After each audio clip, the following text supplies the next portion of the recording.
And then shortly afterward, he's on a business trip. And while he's on this business trip, he meets somebody and they're like, oh, hey, you've done all kinds of crazy shit. How would you like to be the commissioner of the AFL, the American Football League? Which is the AFC. The original AFC. What's up, everybody? Celtic Derek here, back with a reaction. Get those 10s and 20 views. I lied yesterday in that heavy-hearted video, which I recorded all of like 10 seconds ago. I'm not doing DBZ. I've had my days mixed up. So today is Friday, and we're going to do some Fat Electrician. Yeah, you guys like him. I'm trying to grow the channel.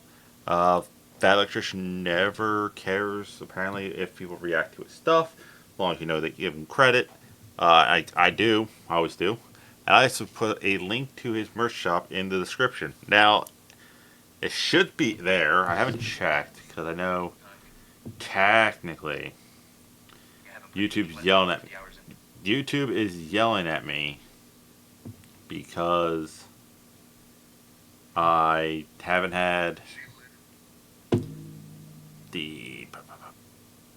No, that's there.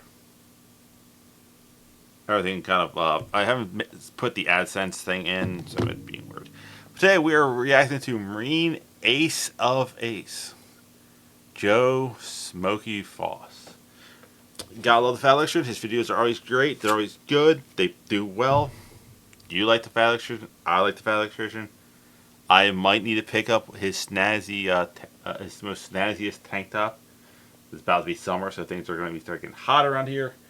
Did I miss anything? Go support him. Go support Angry Cops. Always, especially if with tensions going on. Yeah, I think I got everything. Let's get to it. Oh, hold on. I did not do everything. Got to actually go right here. Okay, now I did everything. Let's go. Minute, you know what happens when our hero has bad eyesight? Let's see what happens when they have better than 20/20 vision. Today we're talking about Joe Foss, aka Smokey, America's first ace of aces from World War II. Ladies and gentlemen, we've already talked about John Basilone, the legendary Marine Corps machine gunner, and his heroic actions on Iwo Jima and Henderson Airfield, where he earned the Medal of Honor. But what we haven't...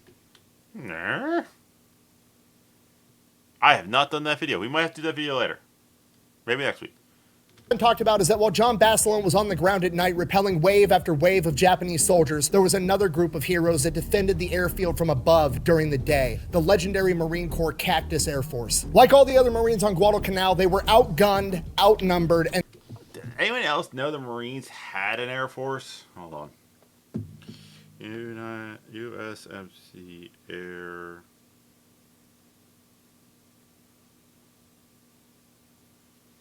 Yeah. And they're still active.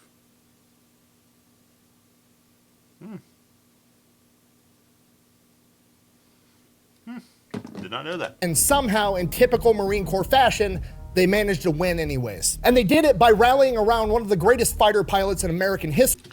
That man looks like he should be like some badass dude. He looks like a movie star, like in a getting for that role. Like, all right, how many look? All right, you got your hat on. Okay, cool. For keep the headphones in. Okay. Your goggles, because just in case like it gets cracked, you need your goggles. Copy. Can I smoke a cigar in the scene? Sure, you get a cigar. And somehow you've probably never even heard of him. Well, you're gonna learn today, right after a word from our sponsor. Oh my God! Did you just censor yourself? No. Stop making things so school kids are actually watching during school. Delete me. What do you know with my MP5? This is my MP5. What am I supposed to use for home defense? Do you want the 12 gauge or the 300? Go 12 gauge. Because with slugs, those things, that's a deadly weapon. I love you. I know.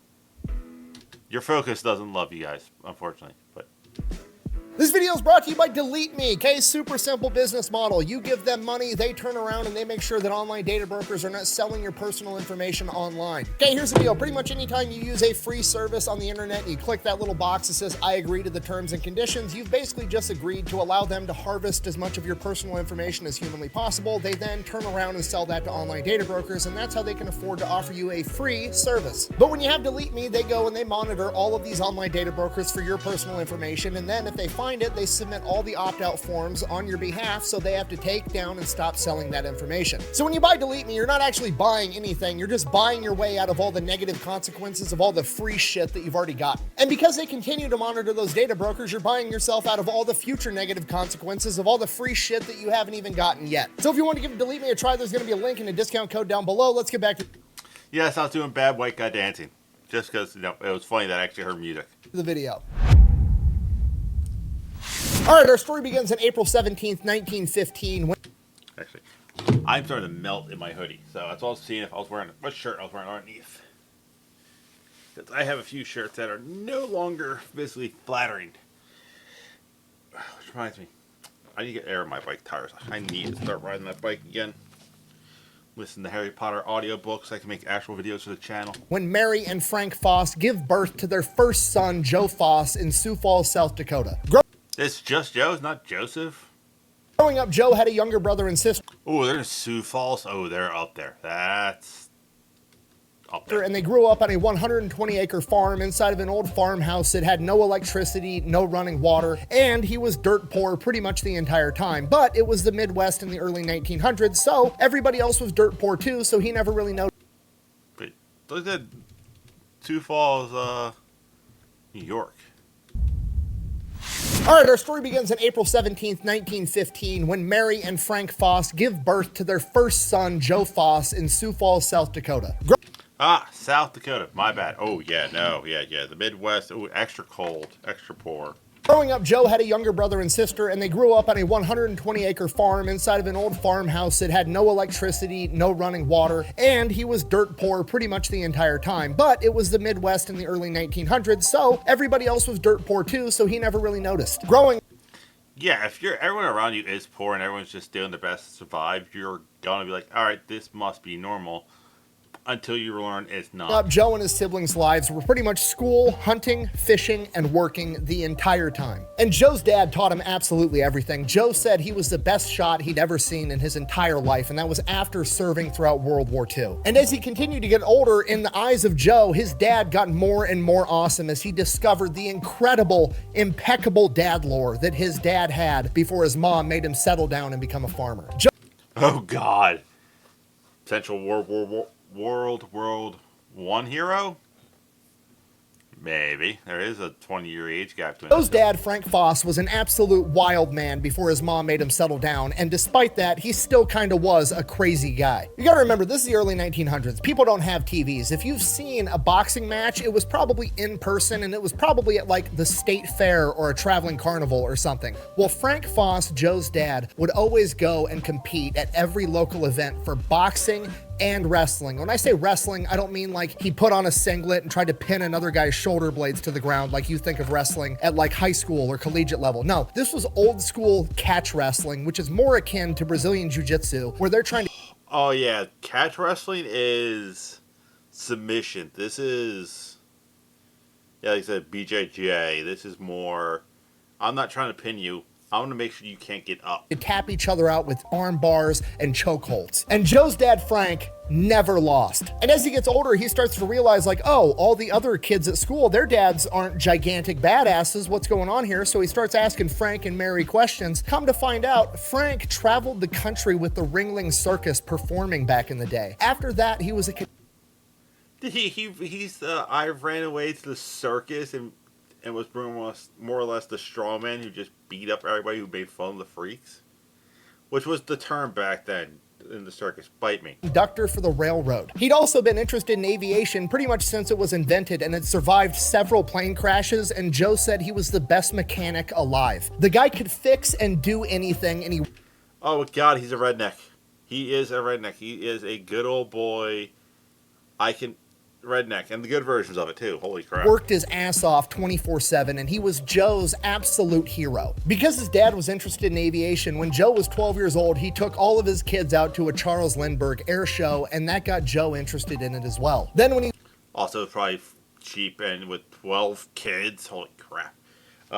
It was something you can get the whole family out to watch. was 16, Dad had saved up enough money for him and Joe to go up in a plane with legendary South Dakota pilot Clyde Ice, and that sealed the deal. Joe wanted to be a pilot. Several years after that, in 1933, Joe is 18 years old, and there is an enormous thunderstorm. The rain is coming down so heavy that you can't even see your hand in front of your face. Joe's dad, Frank, gets caught out in this storm, and he's driving along in his car, just trying to make it home, probably driving pretty safe, and for some reason his car just stalls out. What Frank doesn't know is the car stalled out because he drove through a puddle, and inside of that puddle is a downed power line. So when he opens the door,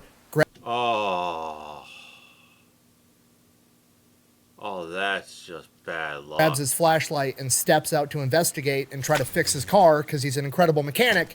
He is electrocuted and killed almost immediately. At 18 years old, Joe Foss has just lost his dad, his best friend, and his hero all at once. Despite that, he does exactly what he thinks his dad would have done. He becomes a man of the house, he starts running the farm, he works 2 jobs, and somehow manages to still finish and graduate high school his senior year. Despite managing all of this, basically taking over his dad. Yeah, I definitely say it's one of those things where he had like a great role model. So it not like he was like, oh, my dad was, didn't show me anything. Like, no, he was his best friend, and everything about it shows that, hey, guess what? I know how to step up and be the next guy in line type thing, because this absolute masterclass unit of a man taught me everything. Dad's entire life, he still is aspiring to be a pilot, so he tries to go to college. He gets accepted, but he makes it through the first semester, and he can't manage it. He can't make enough money, help raise his family, and do college all at the same time, so he's forced to drop out, and the dude just goes to work. Every moment he's not sleeping, he is working his ass off. By 1936, 3 years after his dad passed away, he had made enough money to pay off his family farm. And by that point, his younger brother was old enough to at least manage the farm by himself, to the point of breaking even without the mortgage hanging over his head. So he turns the... Yeah, that right there is basically be like, hey, I'm teaching you how to do everything, which I bet to his younger brother, he was a hero. And now it's like, hey, you just got to make enough money to feed everybody and pay the bills. You won't lose the farm. So the entire farm over to his brother and his mother, and he goes off to college. And this kind of sets the tone for the rest of Joe's life. So now he's also 21. Should be 21.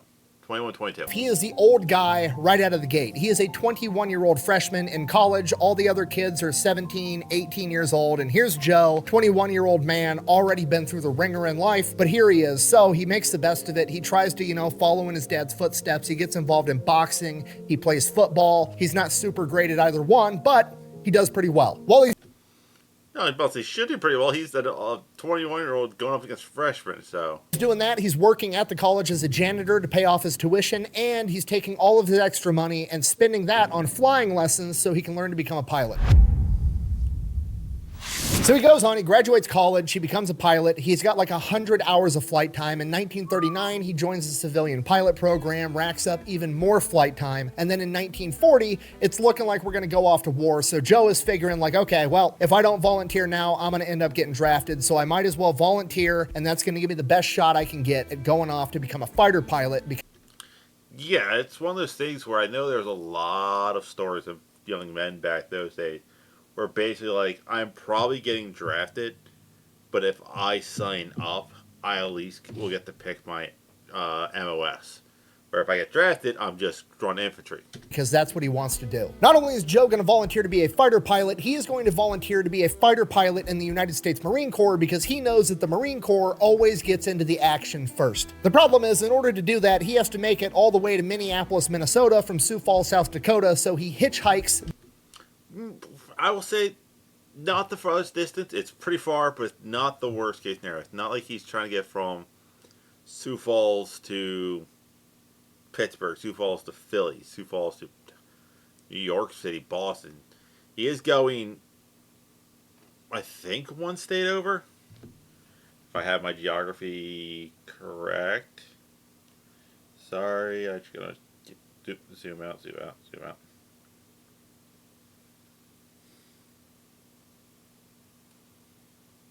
Yeah, it's not that far. Far for back then, but not far by now. You can do a day trip from Minneapolis to Sioux Falls with modern technology. So the entire way there with $5 in his pocket. So Joe ends up making his way all the way to Minneapolis, Minnesota, and the week that he gets there was 28 men volunteering to be fighter pilots for the Marine Corps, and only 2 of them are going to get selected, and the 2 selected are Joe Foss and Ralph Gunderball, a man that would go on to become one of the legendary Flying Tigers under Claire Chennault. So Joe's thinking he's got the job, he's super pumped. The recruiter tells him to show back up in a couple weeks, so he's like, cool, hitchhikes all the way back home to Sioux Falls, South Dakota. A couple weeks later, he hitchhikes back when the recruiter told him to. Unfortunately, Joe does not have the job yet. He has to go through elimination training, which is they've basically taken the 16 best candidates and they're going to put them through the ringer and only select the top 8. But which is fair. You can't say like, hey, I'm a badass fighter pilot. And they're going to be like, okay, yeah, here's your plane. They should be like, okay, we see you have the credentials. Let's double check that you are the best. Joe, with 100 hours of flight time under his belt, nails it, and he gets the job. So now Joe's got the job, but he's got to...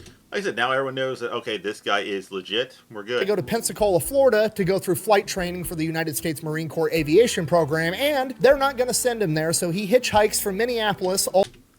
What? You can't give him a train ticket? Be like, all right, cool, here's a train ticket. One way, but... Oh. That's proves how much you want it. All the way to Pensacola, Florida. Once he gets to flight school, he plays dumb. Like, he's already got a target on his back because he's the old guy. They're looking to eliminate him right out of the gate. What he doesn't want to do is tell the instructors, like, hey, I've got over 100 hours of flight time. I know what I'm doing, because then it's going to turn into the whole, like, oh, no, you think you know what you're doing. You don't. Oh, yeah.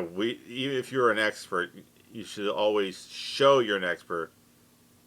Tell you're an expert. Don't actually know what you're doing. You need to learn everything from me the way I do it the right way. So he just plays dumb the entire time. You know, like the officers are training him. They're like, this is a rudder. That's a propeller. He's like, ooh, ah, yeah, wow, I'm learning so much the entire time. Regardless, he crushes the entire...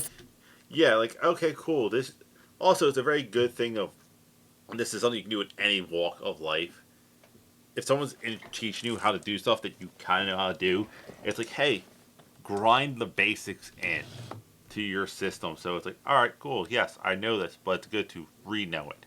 Flight program, ends up graduating. After graduating, Joe's allowed to request any type of service that he wants, so he requests to be a fighter pilot and is immediately denied because he's apparently too old, being like 25, 26 years old at this point in time. I'm old, not obsolete. So while he's apparently too old to become a fighter pilot, he's also one of the best pilots that they have, so they just immediately make him an instructor at Pensacola right after he graduates the program. They're like, oh, you're so good, you're doing this. Oh, this is where you drop the, I have 100 hours in before I got here. Shortly after that, Japan ends up attacking Pearl Harbor. At this point, Joe realizes shit's gonna hit the fan. They're going to war. He does not want to be stuck in Pensacola, Florida, being a flight instructor, so he starts volunteering for anything and everything he could possibly get into, and the first thing that accepts him is a photo reconnaissance unit. So Joe goes into this camera program, which is kind of weird, but okay. and he quickly realizes that most of these guys aren't actually aviators. A lot of them are professional photographers and camera people, and they know cameras inside and out already, which is the majority of what he needs to learn for the course. And he can't keep up. There's so much to learn with these cameras. He ends up training with these cameras 16 hours a day so that he can graduate through this course at the top of his class. After graduating, God, at the top of his class, going in there against people. Christ. Hey, it's like Cam Ward getting drafted first overall, and he was a 0-star recruit coming out of high school. David Otungalea, whatever, was a 5-star and did not get drafted. he ends up getting promoted to first lieutenant and shipped out to San Diego, California, presumably to go to war here pretty soon. The obvious problem being he wants to be a fighter pilot and not a camera guy, but anything that'll get him closer to combat is apparently the right way to go. But once he does get to San Diego, California, he does get some good news because his college sweetheart, June, had actually taken a job at a medical center in San Diego, California, knowing that most Marines end up there eventually, and she tracks down Joe and... Oh, the lady had her eye on the prize. She knew exactly who she wanted. She's like, well, if I become a nurse from the Marines, I can get Joe. Well done, lady. They end up getting married. I'd find you. Yeah, June, way to go. June knew what she wanted. She went out and got it. And while that's going on, Joe is going to work every day with this photo reconnaissance unit, getting ready for war, and he has to fly over and watch all the carrier-based fighter pilots training and learning how to take off and land on an aircraft carrier, and he's jealous. That's what he wants to do. So on his own time, he goes to the naval command of the actual program and is like, hey, I want to learn how to do this too. Put me through your program. The Naval Command is like, absolutely not. We don't have enough time to train our own Navy guys. We're not going to be training a Marine on the side. But Fair. But then when you go, I'm Joe Foss, I was an aviation instructor for the Marine Corps in Pensacola. I had 100 hours of flight time before I joined the Marines. They just said I was too old. Joe's not taking no for an answer, so he goes back every single day bugging this naval command, and finally the commander's like, you know what, fuck it, I can't get anybody willing to do funeral service duty, so if you want to go ahead, work your job, do funeral service duty, and have time to go through my course, I'll let you go through, I'll sneak you in. Now to most people, that seems like a lot, but to Joe, this... Yeah, but at the same time, if you're heavily motivated, this is like, deal. Cool. I know what I have to do. Let me go kill it. Just Tuesday. The guy's been working 3 jobs every day of his life since he was 10 years old. This is nothing. Not only does he go through and graduate the Naval Fighter Pilot program, he sets the gunnery record for the entire course. So at 20... Yeah. I'm old. I did the job better than everybody else. 7 years old, Joe Foss has basically just brute forced his way into being a fighter pilot, even though he's too old to do it. He is immediately promoted to captain and assigned as the head of a squadron in VMF-1. And VMF-1 is headed to the Pacific. Where in the Pacific, he has no idea because everything's a big secret. They're worried about spies. It's wartime. Everybody's paranoid. So he's... Fair. He's basically... Also, during World War II, we had a lot of immigrants, legal immigrants from a lot of companies like Pennsylvania Dutch. That whole area, like the Pittsburgh to Philly area, has a very big German background, and they were kind of supporting Germany until they realized what, that guy was doing. Then they're like, and then when Pearl Harbor hit, they're like, well, no, you touched our boats. That's one of 2 things you don't do to Americans. You don't touch our boats, you don't touch our kids. We all come agree on that. And then you also had a lot of Asian people who lived in America, and they're like, well, they could be loyal to Japan even though they live here. just told, kiss your wife goodbye, get your ass on the boat, we're going. So they're making their way into the Pacific Theater on this boat, and after a while, they're almost there. He finally gets briefed on where they're going and what they're doing. Joe and his men are going into Guadalcanal. Guadalcanal was recently just captured by the United States Marine Corps from the Imperial Japanese, and the Imperial Japanese want it back because on Guadalcanal is Henderson Airfield, and this airfield is the most important airfield on the planet because the Japanese need it so that they can forward their objective and attack Australia, and America needs it to defend Australia and attack the Japanese. This is the most important island on the planet at this point in time, and Joe Foss and his men have to go in and defend it. Couple days. Which sounds exactly what Joe Foss wants. Also, could you imagine how much the world would be different if Japan got to Australia? Because that is a large landmass. It's not like a small island that they were hopping. This is like a full continent. Days later, October 9th, Granted, I know they got to China, but China's not what they were today. Australia was kind of what a big powerhouse by Australia's standards. 1942, they wake Joe and his men up at midnight. It's pitch black outside on the ocean, and they're like, what the fuck is going on? And command tells Joe, we're going to have to catapult you off right here, right now. You're going to have to fly into Henderson Airfield and land. The Japanese Navy has the entire island surrounded, and we can't punch through with our Navy. This ship is going to get sunk if we try to get any closer, and if we launch you off during the day, they're going to be shooting at you the entire time. This is the best bet. Okay, and just so we're on the same page, this is kind of a big deal. This is very dangerous.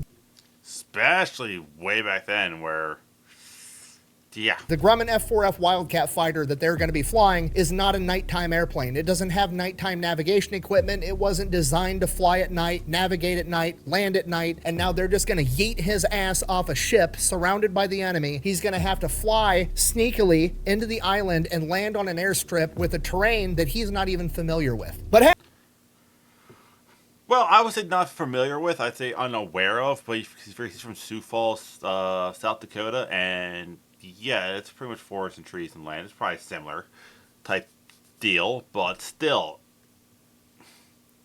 How do you fly a plane sneakily? hey, I guess that's what we're doing. So it's exactly what Joe does. Gets launched off the ship, takes off, makes it to Henderson Field, lands. He's got 11 other men with him. The next morning, all the pilots that they're relieving are super pumped to leave. Joe, being the commander, goes to the veterans that have been fighting in combat and is like, hey, would you mind giving us and the guys some pointers? You know, we're new, we're fresh, we haven't been in combat yet. You guys are the veterans here. How about you stick around for a little bit, train us and help us out? And they Or at least give us kind of a heads up what we're dealing with. It's also a very smart tactical move of, hey, I don't know what's going on here. Can you tell me? pretty much look Joe in the eye and tell him it doesn't matter. You guys will all be veterans in a day or two anyways.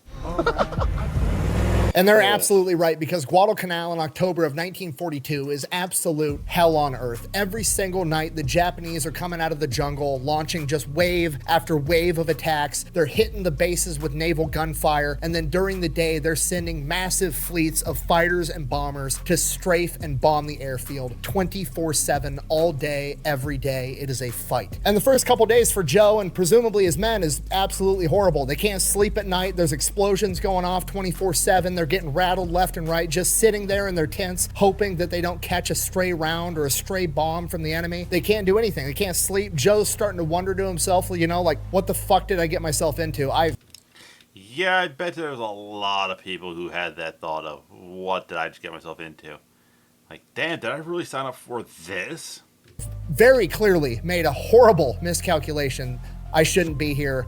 This is a mistake. The next day, October 13th, 1942, Joe's up. It's his turn at bat. The Marines have been fighting off land forces all night long. Daylight is here, and there is a formation of 32 Japanese bombers and Zeros coming in, and Joe has to go up, leading a flight of 7 Wildcats to intercept. So Joe and his men get up in the air. Don't like them odds, but, he's being told about by these fellow electricians, so I'm going to go, it's going to turn out well. And the fact that we're only not even halfway through this video, I think They're fighting with the Japanese. Joe hones in on this little formation of 4 Japanese Zeros. He's already up above him, so he goes and dives, shoots down, blows one to pieces, dives right past the other 3. Big problem now, he's got 3 Zeros on his tail. So now Joe's shitting his pants. He shouldn't be here. He's got 3 Zeros on his tail. They're shooting at him. He can hear the bullets hitting his plane, and he's like, this is it. I'm gonna fucking die. But hey, you gotta fight till the end, right? So Joe just throw on that plot armor, good sir. Throw that plot armor on. keeps trying to lose these planes. He's got Marines shooting anti-aircraft fire, whizzing past his plane, trying to hit the Zeros. He's trying not to get hit by that. He's got the Zeros behind him shooting at him. It's just complete chaos, and Joe is right in the middle of it. Eventually, Joe's engine ends up getting hit, and his engine's down. He's losing control of the plane. He's getting hit left and right, so he just lines it up with the airfield, and he's gonna have to land this thing at full speed. He's not gonna slow down to give the Zeros time to hit him and make an easy target. So Joe lines up. There's still flak fire whizzing past him, shooting at the Zeros, and he lands on the airfield at full speed, doesn't stop, drives straight through the airfield and crashes it into a grove of palm trees. So Joe, obviously, One way of doing it. kind of rattled, just crashed a plane at full speed into some palm trees, kind of comes to his senses and is like, okay, all right, I think I'm good. I took the camera course. Camera guy never gets hurt, right? Okay. So I always joke, all right, do I got a thing? Keys, phone, wallet, pride, we're out. That's probably what it looked like he did. Hey, I'm fine. Completely unscathed after crashing this plane, climbs out of his plane and starts walking back to the airfield. He gets there. Everybody is shocked that he survived. They didn't even bother to go check on him because they Yeah, they're like, all right, that guy's done. Next. thought for sure he had died. And the entire time he was walking back to the airstrip, he's thinking to himself, I got to get the fuck off this island. This sucks. I've made a horrible, miscalculation. But as he comes back up, people see that he survived and they start cheering and clapping and patting him on the back. The Japanese planes have retreated and he has shot down one of the superior Japanese Zero fighters and lived to tell the tale. He's a hero. The mechanics go, they check on his plane, they count over 250 bullet holes in his plane, and he still managed to crash land the thing into a tree and walk out completely unscathed. It is apparent to everybody but Joe at this point that he is in fact the main character. He's the camera guy that never gets hurt. He is in fact wearing the plot armor. Oh yeah, he has double plot armor of he's the camera guy and the main character. So yeah, he's like double layer protection. And as Joe's like looking around, still in shock, shaking hands, getting patted on the back, he's looking and it's all 17 and 18-year-old kids that are pumped because he actually pulled it off. He survived. He shot down a Japanese Zero, and Joe comes to the realization that he's got to be the main character too. He doesn't just see a bunch of other... Yeah, he probably looks around and goes, fuck, these kids are about the same age as my brother. They're looking at me like I looked at my dad. Time to put on the dad pants, I guess. Marines, he sees his little brother and his little sister in the Damn, I think similar. faces of those 17 and 18-year-old kids that are now looking up to him the same way that his siblings did after his dad died. Looking back on it later in life, Joe said, and I quote, "The look I saw in them, they were depending on me. I've never gotten over it. I just figured I got to lead. These kids are going to depend on me, and I've got the experience. I can lead these kids, and we're going to go. If they want to go that bad, let's go." That's a leader. That is a... that alpha male. That's what that mentality looks like right there. Like, oh, you guys need me. And you're going to go? Let's go. Fucking go. Odin Valhalla Rising. Like, you know what I mean? Like, that is it 1,000% what that mentality is. And with that, it's no longer Joe Foss's goal to simply survive and make it off this island. It is now his goal to fucking win. If he could be the man of the house at 18, he's going to be the man of the sky over Henderson Field at 27. The next day, October 14th, Japanese show up again. So does Joe, shoots down another Zero, crash lands his plane again. 3 days later, October 18th. His K to D is not good. Or K to P, to be more accurate. Like, alright, I shot down a plane, I crashed a plane. Japanese show up again. Joe shows up again too. This time he shoots down 2 Zeros and a bomber, becoming an ace in his first 9 days on Guadalcanal. But it's not just Joe doing it all alone. All the other Wildcats that Joe is leading into combat adopt the nickname Foss's Flying Circus, and they are fucking up the Japanese planes. 2 days. Yeah, if you're like, oh, this is how they normally fly. We're going to go chaos mode and just throw everything at the wall. Like, oh crap. 3 days later, October 20th, Joe goes up, shoots down another 2 Zeros. 3 days after that, October 23rd, he goes up and shoots down 4 Zeros in a single run. And now, after a whopping 2 weeks on the island, Joe's really starting to get his feet underneath him. He knows what he needs to be doing. The Wildcats have 6 50 caliber machine guns on the front, but the problem is you run out of ammunition too quick, and Joe is a hyper-aggressive, super accurate gunner. He likes to get right on top of his prey before he shoots him down, and if he has 6 guns firing all at once, he's going to burn through his ammo too quick, and he's going to waste too many bullets on a singular plane. So he actually goes and has the mechanics remove 2 of the 6 machine guns on his plane so that he can conserve ammo while shooting down as many planes as possible. And by this point, the Japanese... Which is kind of smart. It's like, hey, I need 6 because it's hard to hit. I'm not missing that many. Cut it down.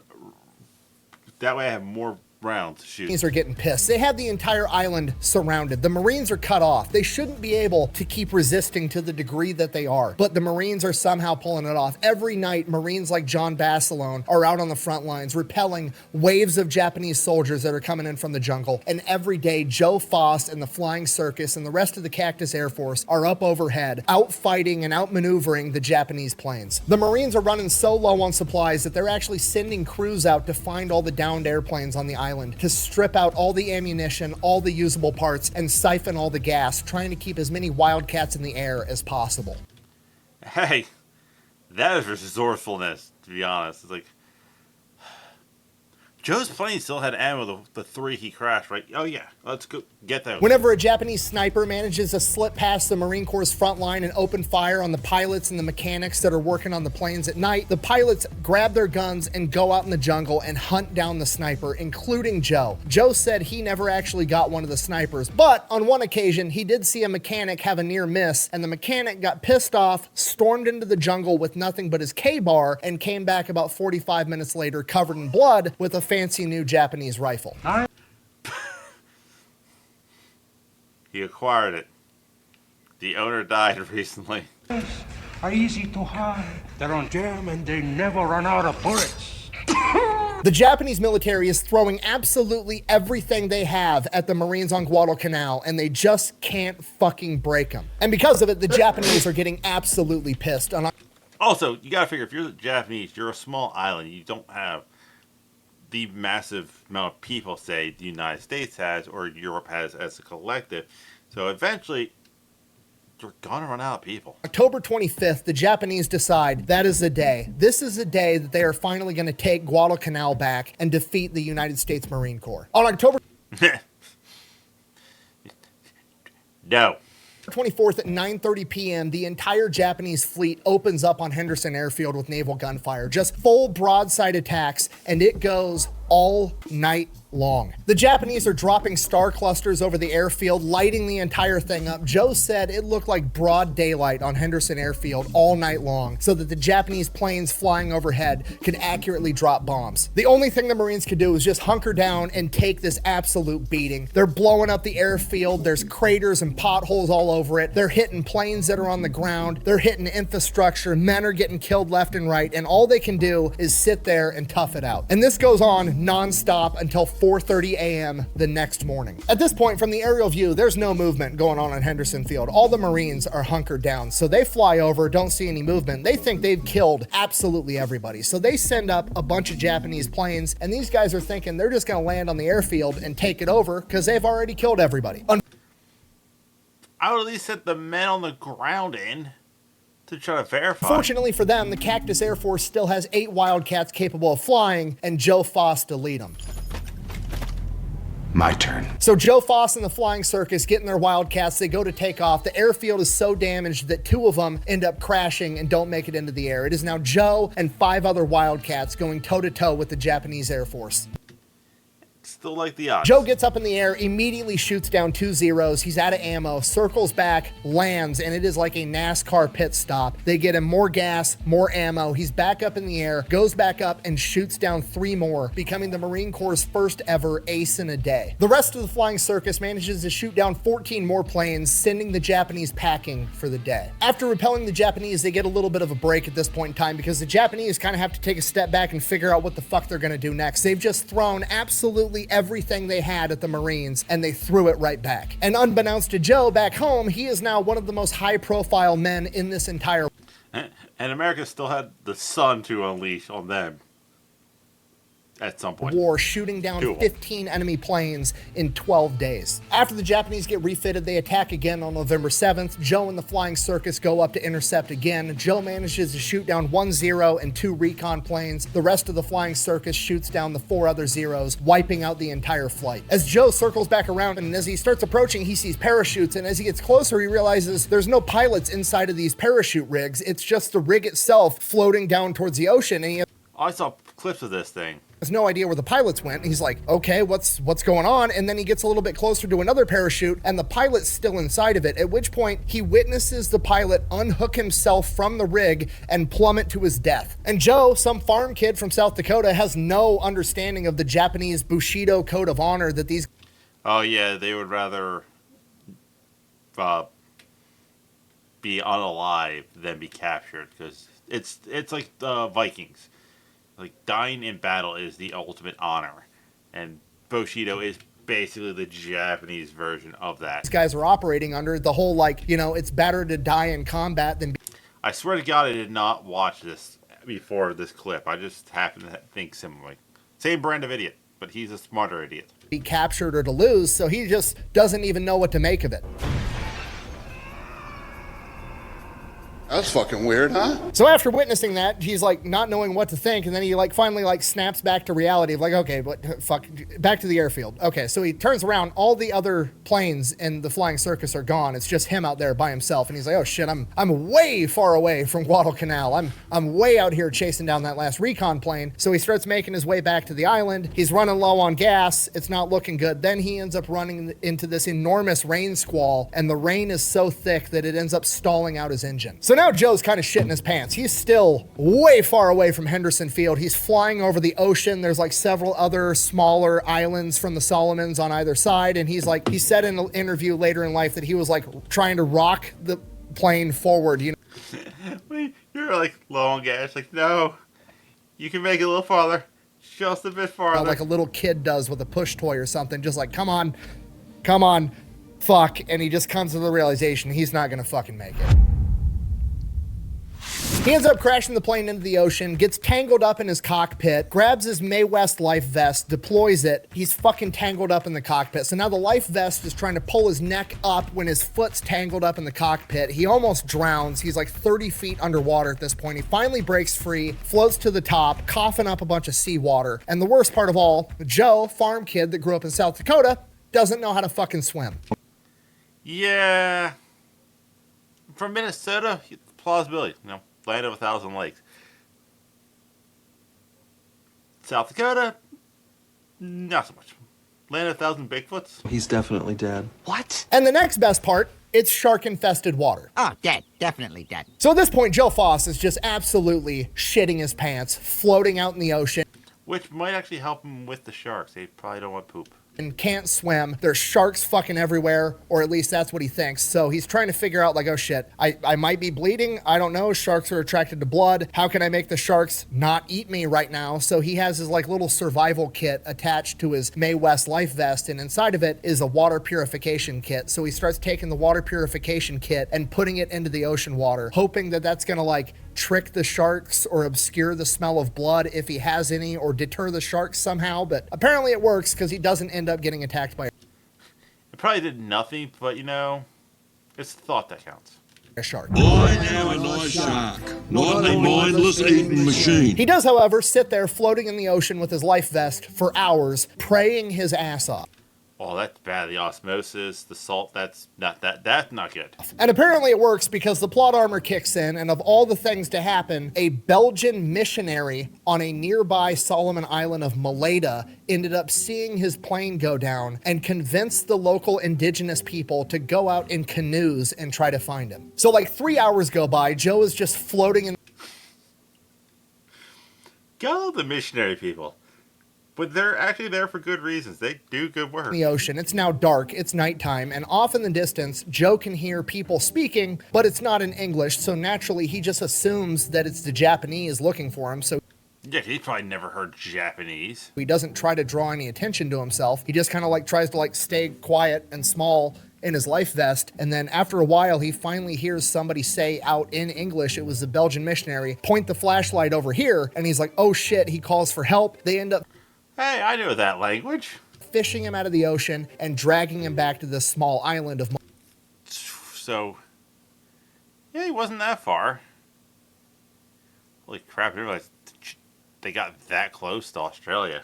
Maleta. So from here, Joe spends like 5 days on this island with this indigenous tribe and this missionary and a couple of nuns, and he said it was the best time he had the entire time he was in the Pacific Theater. He said it was the best food he had. It was all fresh meat. There was all these exotic fruits, which, I mean, again, farm kid from South Dakota in 1920, he doesn't know what the fuck a papaya is. So this is the first time he's ever eaten all these delicious fruits. He's having a great time. They're hooking him up. He got to live inside of the chief of the tribe's hut the entire time.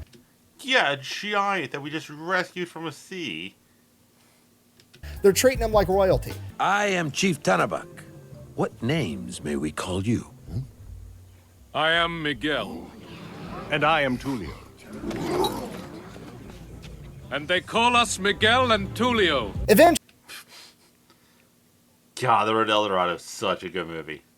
Not really a kid's movie, but a really good movie. Actually, the missionary and the nuns somehow end up getting word back to Henderson Airfield that they have this guy, and they send a Catalina flying boat out to Maleta, and they pick him up. So Joe shows back up to Henderson Airfield, gets Everyone's probably like, Holy crap, you're alive. Right back to work. November 12th, the Japanese show up again. But this time, it's like 60 Japanese planes, and they're launching a massive attack trying to dive bomb American ships that are sending in reinforcements and supplies to Henderson Airfield. So Foss leaps into action, swoops down, shoots down 2 torpedo bombers and a Zero, and now he's out of ammo. So now there's nothing he can do. He's got to cut, run, go get more ammo, more fuel, and leave these ships as sitting ducks. But he comes up with an idea. Rather than turning back around and running, he goes up and circles around the ships super high up in the air, acting like he's a recon plane. And in doing this, Joe manages to trick the Japanese into thinking that he's a scout for a much larger American formation and that this entire thing is a setup. These boats don't...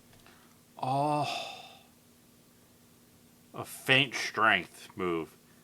I just shot this thing down. I should have circled above this boat. Oh, good actually move. have reinforcements on them, and it's all bait trying to get the Japanese to send their whole air force out so that an even bigger American formation can come out and wipe them all out. The Japanese take the bait, they drop their bombs over the ocean, they turn around and flee, and Joe has just saved the day with literally no ammunition and just his wits. 3 days after that, he bluffed and won there. he goes up again, shoots down another recon plane, and then Joe Foss is finally taken out, but it was not by the Japanese, it was by fucking mosquitoes. Now, malaria is, of course, transmitted by mosquitoes. I brought some here so you Probably when he was living life up. could experience this. We'll let those roam around the auditorium a little bit.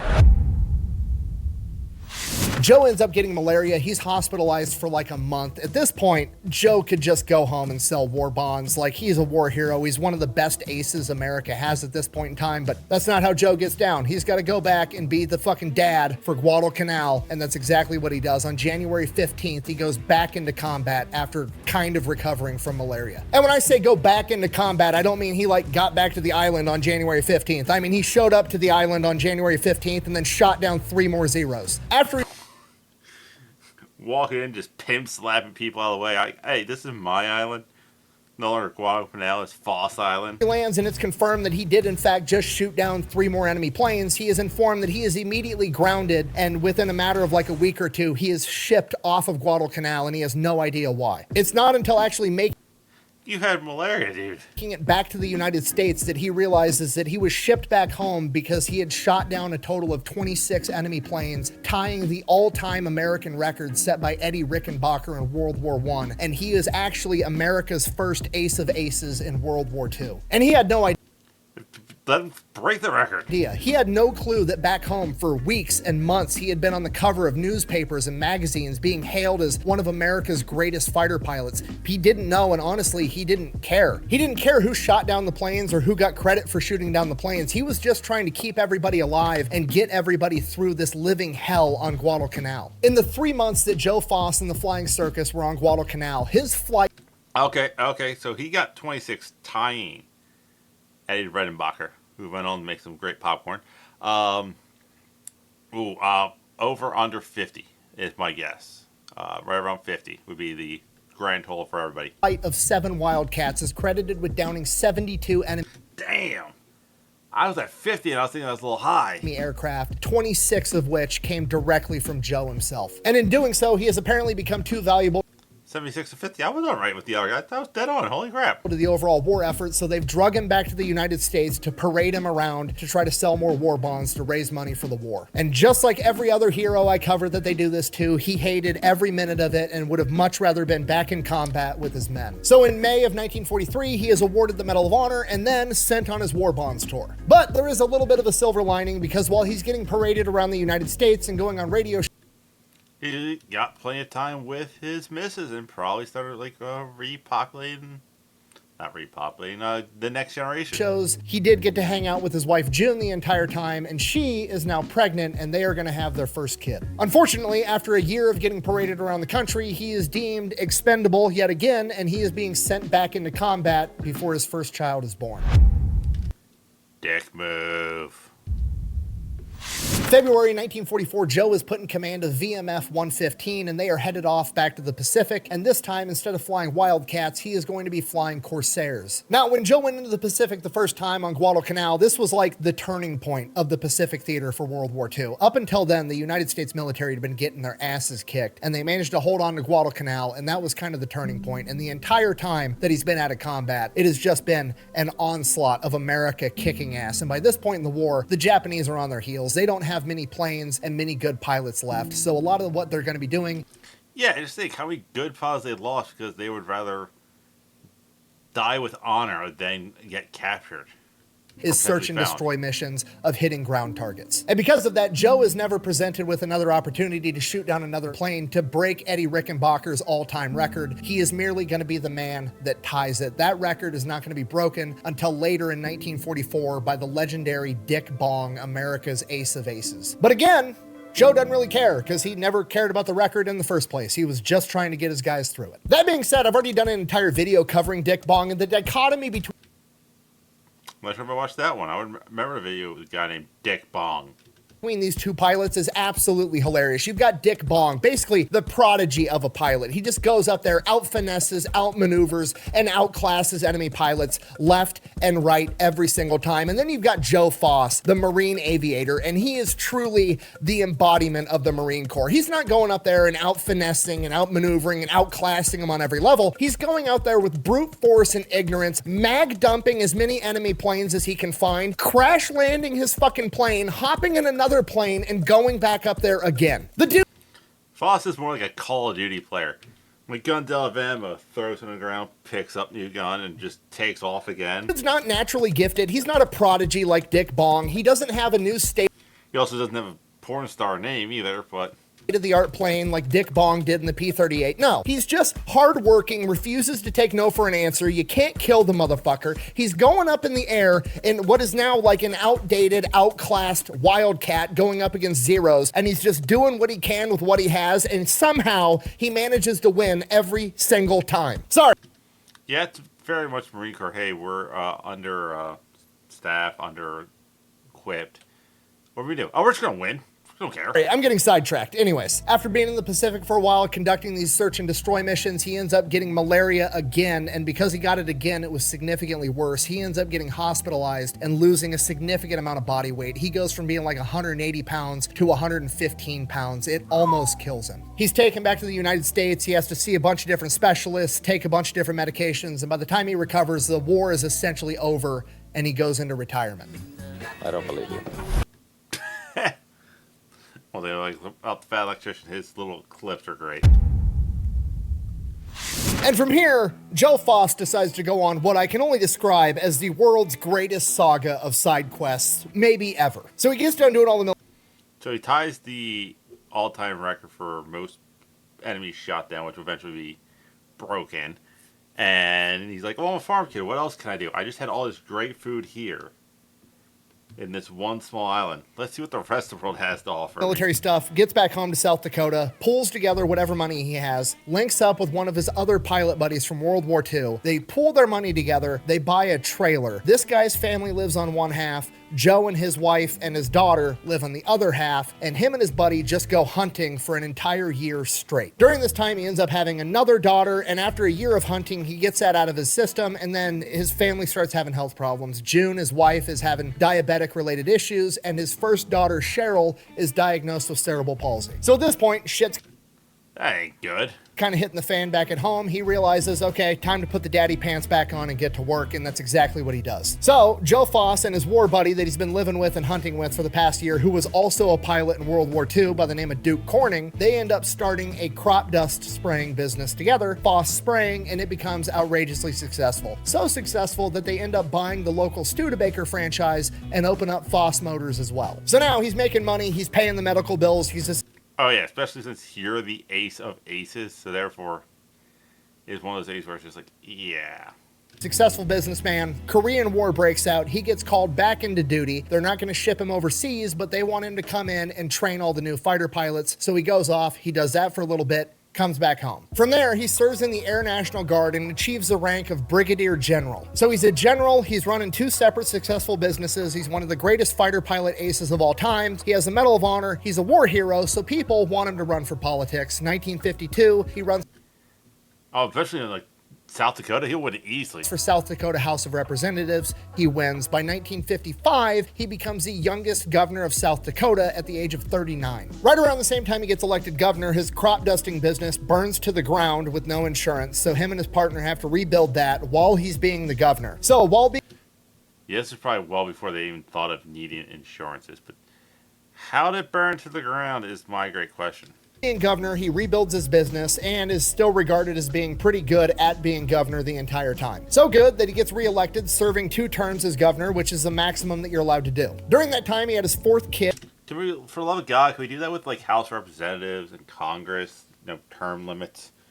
Because some of those bastards have been sitting there for far too long. And his first son named Frankie, and as his 2nd term was coming to an end, Frankie was diagnosed with polio. Luckily, Frankie pulls through, makes a full recovery from polio, but between the polio I guess Dad took all the family luck here? Christ. scare and his first child having cerebral palsy, he recognizes the problem of like kids getting sick is fucking horrible, and Joe likes to fix problems, so that's exactly what he does. So he goes and creates a children's hospital, the Children's Care Hospital and School of Sioux Falls, South Dakota. But that's not enough, so he becomes the national president of the Crippled Children and Adult Society. So That's probably what it was legit called. They were way more blunt back then. he serves his term at doing that, and then shortly afterward, he's on a business trip, and while he's on this business trip, he meets somebody, and they're like, oh, hey, you've done all kinds of crazy shit. How would you like to be the commissioner of the AFL, the American Football League?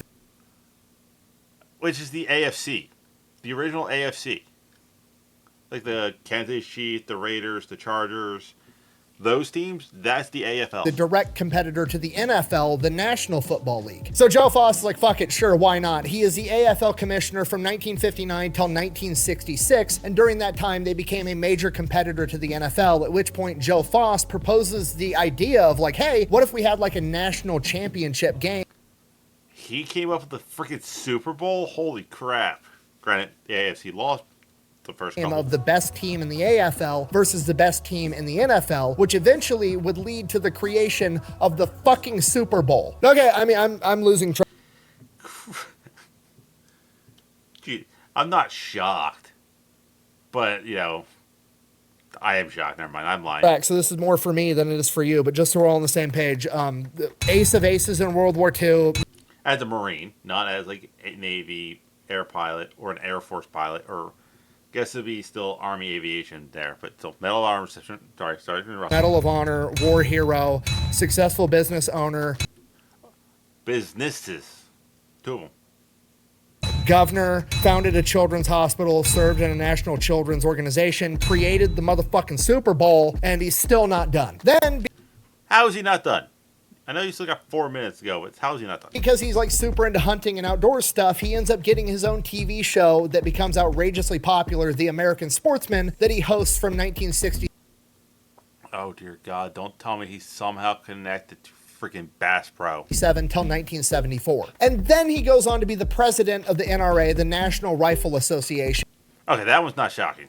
During the 1980s, and then he finally retires and gets to live happily ever after. But before he would pass away, he would make headlines one last time in 2002 at the age of 87 years old. In 2002, 87-year-old Joe Foss, war hero, governor, philanthropist, businessman, TV show host, NFL Super Bowl creator Joe Foss was boarding a plane to go from Sioux Falls, South Dakota to Arlington, Virginia. Don't probably to go see his war buddies one last time. Don't know why. If I had to make my bet, in the twilight of his life, maybe he was going to a particular cemetery that's kind of famous to see a lot of his dead buddies at the end of his life.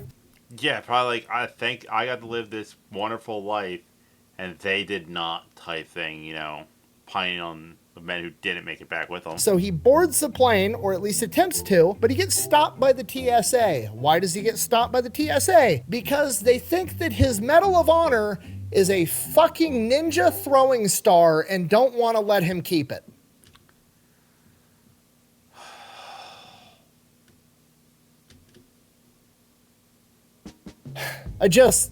I want to shit on the TSA, but it's 2002 and 9/11 just happened. just So like, after I 9/11. understand they're at a heightened level of everything. So I'm just going to blame it on young kids not knowing literally anything. You know, like you see the internet videos of people calling the cops because somebody thinks a $2 bill isn't real and they think it's counterfeit. And then the cops show up and the cops have never seen a $2 bill either. It's like that. Okay. So just for the record, for all the young kids in the audience, this is a fucking Medal of Honor. Also, most people don't have for a throwing star. There's not stuff written on it, and it's also not a freaking medallion. Okay, it's not a ninja throwing star. Regular cannon you say? No, says I. Except that ninja stars. Good old Joe Foss, though, after being detained for an hour and being forced to strip down to his underwear on 3 separate occasions while his Medal of Honor is being passed around like a hot potato from supervisor to supervisor that thinks that an 87-year-old war hero is trying to smuggle a ninja star onto the plane, isn't upset at all, takes everything in stride, and just moves on with his life, and ultimately passes away the next year in 2003.